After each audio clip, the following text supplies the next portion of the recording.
Hello, I'm Molly Caron with ICTV, and I'm here today with LaDonna Hindmarch. And you're with the Stars of the North drum group. Welcome. Thank you. I'm honored to be here on unceded Coast Salish territory. And I want to know about your background. Please share. Thank you. Gilakasla, thank you for having us. I'm here also with two of my daughters, Brittany James and Megan Hindmarch. Stars of the North drum group was born with the permission and the guidance and the support of my grandmother, Christine Joseph Twants of Fort Rupert, and my grandfather, Gordon Twants. We started writing music in English, implementing my native Kwakwala language, because we weren't raised with our language, we weren't raised with our elders, we weren't raised with our people.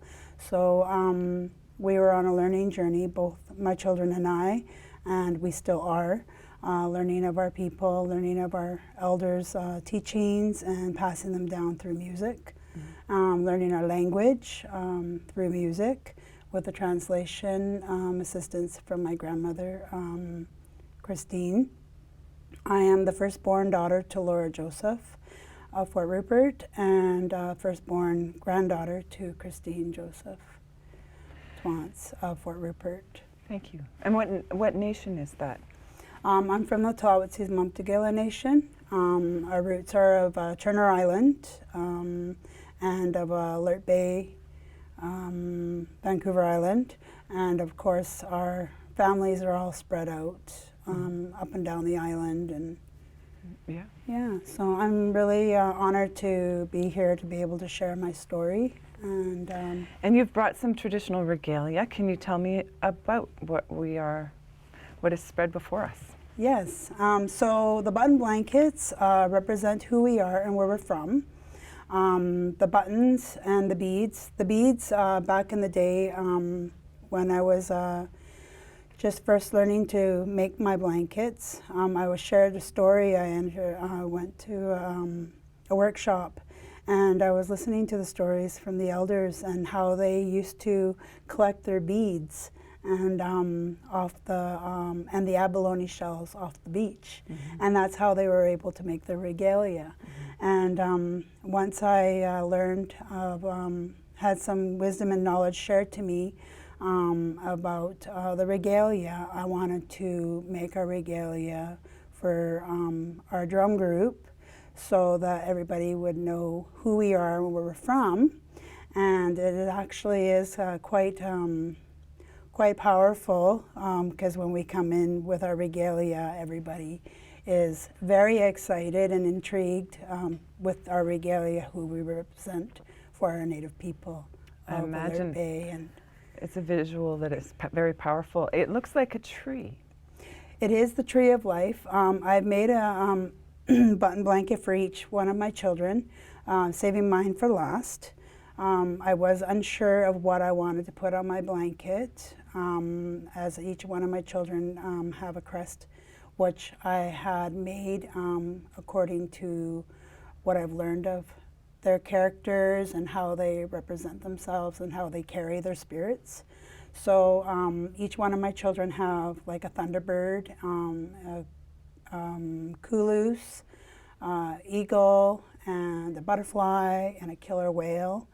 And then I saved mine for last. I went to a workshop and I heard an elder sharing how the importance of the tree of life is to our people, and how we walk the path and how we build our paths with the tree of life. And I thought, wow, that is really powerful. I have 6 beautiful daughters. I have a very strong-spirited mother. I have a very, very strong-spirited grandmother.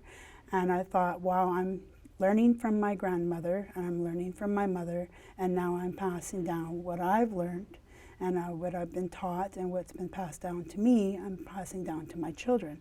So basically, the tree of life. My kids are branching off of me, I'm branching off my mom is branching off of her mom. So that is very strong. That is very beautiful. So, yeah. And who was your inspiration when you were a child? How did you become a storyteller? I carry my elders very strongly close to my heart. If it wasn't for the elders, Stars of the North would not be. It's their stories that they pass down, their wisdom and their knowledge. They pass down to our children, and they pass down to their people. And I really, really am intrigued and very honored when an elder takes their time to share their story. And my grandmother is, I pick up the phone and I call her often. When I'm stuck on a song or if I'm needing her help for language translation. And she's also a medicine woman. Her nickname is Wata. She's known as Wata. And so when she shares her stories, I get really, really excited because I'm like, oh my goodness, I can put that in the song, or I can put that in the song. So she is my huge inspiration, as well as the many elders that have crossed paths with me. She must be very happy She is. to see her stories carry on the way you take them forward. And you're training younger generations and your daughters to drum. Tell me about how the drum can change the world. The drum is a very powerful use for our people. It's connected to Mother Earth. Okay. So when our drums start, I could be having a really bad day or having it out with my children, and I'm just like, oh my gosh, we're about to have a presentation and you guys are making me lose my mind. Yeah. But the minute the drum hits, the stick hits the drum, it's like it's all over. Yeah. And the medicine just paves the way and just really showers ourselves with the mind of the work that we're there for. Right. So the drum is very, very powerful. Without the drum, the stories don't riffle like the waves. So the drum and the rattle is greatly used with our drum group. Well, the drum reminds me of a heartbeat, and yes. And I think that's how it unifies a group. Do you make your own drums? We have we've made our own drums with the guidance of an elder, tall woman, and Cecil at the men's group in Surrey. We've done that in the past with my children present as well, and we've also been gifted drums, and we've we've participated in making the drums, been gifted drums, and also the children were given drums when they were in preschool, so they've been kind of passed down. So drums are, they carry female energy and male energy.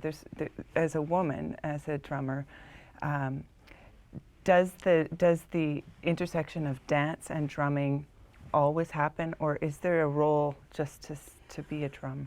With that's a very important question. Where we come from, women don't hold drums. Yeah. And I've been given the permission to hold the drum through my grandfather, who's Ojibwe, and he's from Ontario, Gordon Twants.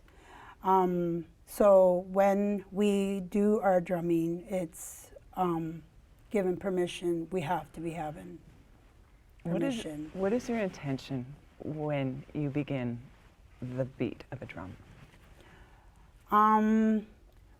With my songs, they're all stories. So it's like an excitement. Once that drum starts going and the songs start sharing, it's kind of like a combined medicine. And they're very, very powerful messages in the songs. And with the drums, it kind of like helps it travel so that everybody gets their attention to the song or to the story that's being told. Now I'd like to talk about your reaction to the residential school in Kamloops, St. Mary's, where 215 children were exhumed, and how that story that's a story that we all needed to hear. And I know that we all looked at Canada Day differently. Mm-hmm. And I participated in a Cancel Canada Day gathering, and I was changed by that. I want to hear how how your healing drum, how you can move forward with that knowledge, and what was your reaction to that news? The residential school has affected myself and my children right from the get-go. Mm-hmm. My mother is a residential school survivor, as well as my children's father, and my uncles. Mm-hmm. And so growing up, I heard stories from my mother, but I never really could get connected with it or understood because I was so young. Yeah. And then once I started getting older and have an understanding, that's why Stars of the North is, because we are on a learning journey, and it has hugely affected us with our knowledge of our people, knowledge of our language, knowledge of our history, because we're urbanized from our people and our ways of culture and history. So when the findings became true, it affected my children and I very deeply, because we are urbanized from that as well, and from our people.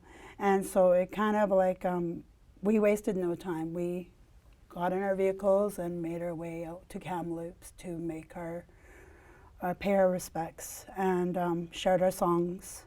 When we got there, we never knew that my children's grandfather, Chief Archie of Seabird Island, Chilliwack, was a residential school survivor there, until we saw his picture that was placed there. Wow. Yeah, so it's it has affected us very deeply. Canada Day, we did not celebrate. We went out and actually made our own shirts. My grandson's handprints and footprints, and we made our own custom shirts. And then on the back of my shirt is my uncle's handprint, native handprint. So we utilize that as well, because he is a residential school survivor as well. So yeah. Great, powerful imagery, and I think that it's part of the radical listening that all of us on Turtle Island need to be part of, is the visual, the audio, and the spiritual the understanding of our past, because it's, you know, it's a difficult topic, and it is. Music heals, and I want to thank you so much for bringing a drum today. And we can find LaDonna Hindmarch and her music on YouTube, and we just have to search up Stars of the North Drum Group. We can also find you on Facebook. And LaDonna, I am so grateful to hear you and to see you today. Thank you for having us. All right, and then now we're going to meet your daughters, and you will show us two songs. Tell us about the two songs you're going to play. So the two songs we are going to share is our Spirits of the Sky song. Mm-hmm. Now this song, my grandmother had asked me to write. She phoned me up one day and she said, I want you to write a song with the Kulus, the Thunderbird, and the Eagle. And I thought, okay, well, how do these animals represent our people? Like, what's the importance? Like, and she goes, no, that's for you to learn and find out, because it's a part of my journey to learn. So I did that, and once the song was born, I was like vibrating with excitement, but at the same time of uncertainty, because it represented man. And then the more I started singing the song, I phoned my grandmother and I said, I can't sing this song. She goes, yes, you can. You wrote it. And the more and more I shared the song, I started understanding the words in it, and I was like, oh my goodness, it represents Mother Earth woman and man. So the importance of the eagle, the kulus, and the thunderbird, you'll find them being used on our totem poles that represent our territories of our people as on the land of Mother Earth. So they're connected. So Can you really remind me powerful. that what is a kulus? Kulus is, I've been hearing many stories, so I've been told that it's the cousin to the Thunderbird, then I'm also told that it's the brother to the Thunderbird. Okay. So the Kulus is a supernatural bird that is utilized and is honored to represent chiefmanship. That's beautiful. And we're going to hear some of that music. And I love that you're approaching uncomfortable and important things with music too, because it's needed. And the residential school song is, we wrote a song of the children of the residential school to honor and recognize that they are never forgotten. As my mom was a residential school survivor, as well as my children's father was a residential school survivor. So when we went to visit Kamloops, and we've been actually going through the journey of the healing of walks with all those that have been doing putting the walks together. We've been actually attending those and singing and sharing our song, Children of the Residential School. So. Thank you, LaDonna Hindmarch, and we can find more of your music on YouTube under the Stars of the North Drum Group. Yes. Thank you. I'm Molly Caron with ICTV. Stay tuned. Okay, keep chatting together. And we're chatting. We're not going to record this, but what's next for you? What's next? Yeah, what's your